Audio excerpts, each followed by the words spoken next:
की छात्र हूँ। मैं आज देश प्रेम और गणतंत्र दिवस के उपलक्ष्य पर अपने कुछ विचार साझा करना चाहूंगी।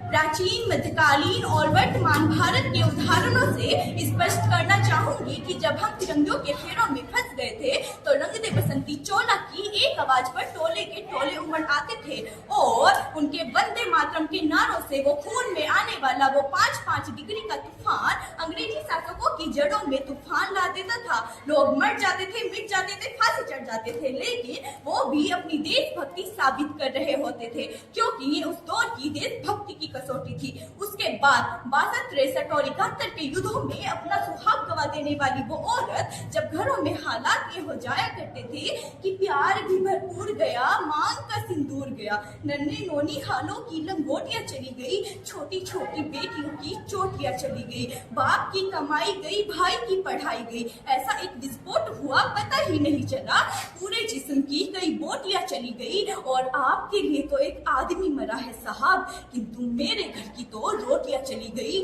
मेरे घर की तो रोटियां चली गई वाले हालात हो जाने के बावजूद भी एक माँ अपने बेटों को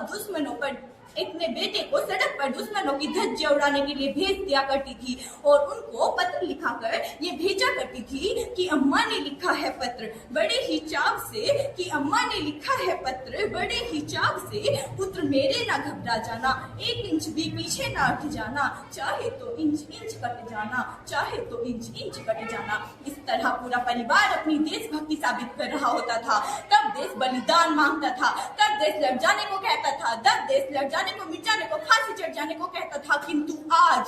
आज देश लड़ जाने को नहीं कहता, आज देश मर जाने को, मिट जाने को, फांसी चढ़ जाने को नहीं कहता। मेरे विचारों में यदि कोई व्यक्ति अपना काम पूरी ईमानदारी, पूरी मेहनत, पूरी लगन से करे ना, तो वही सबसे सच्चा देशभक्त है। और मैं नहीं मानती कि फेसबुक और व्हाट्सएप की डीपी को 3 रंगों में रंगना देशभक्ति है। यदि आप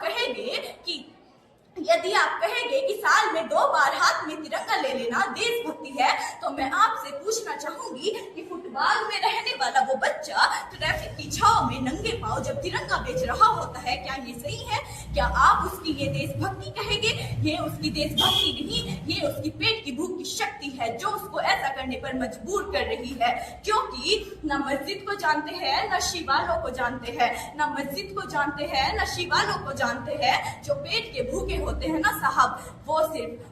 भोजन के निवालों को जानते हैं, वो सिर्फ भोजन के निवालों को जानते हैं। अपने परिवार, अपने समाज, अपने देश के लिए समर्पण का भार है देशभक्ति, और हर एक देशद्रोही के जीवन में आने वाला तूफान है हमारी सच्ची देशभक्ति, ताकि हर देश को ये बता सके, अगर तू परिंदा है तो ये आसमान तेरा है, अगर तू दरिंदा है तो ये शमशान तेरा है, भाईचारे से रहना है तो रह इस जमीन पर, नहीं तो ये कब्र भी तेरी है और ये कब्रिस्तान भी तेरा है और ये कब्रिस्तान भी तेरा है। लेकिन एक देशद्रोही से ज्यादा देशभक्ति तब होती है जब एक बेटा अपने बूढ़े माँ बाप को वृद्धाश्रम की चौखट पर छोड़ आता है। तरह उठती है वो देशभक्ति जब मुसीबत में फंसे लोगों की जाने बचाने से ज्यादा हम सेल्फी लेकर अपने लाइक्स बढ़ाने में लगे रहते हैं।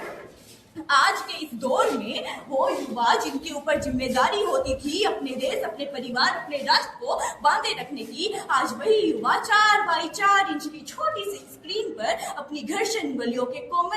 कोमल घर्षण उंगलियों के मात्र से अपनी भावनाओं की इमोजियां भेज रहा है। 4 बोतल वोट का काम मेरा रोज का ने भारत का भविष्य तबाह कर रखा है। मैंने भारत का भविष्य तबाह कर रखा है।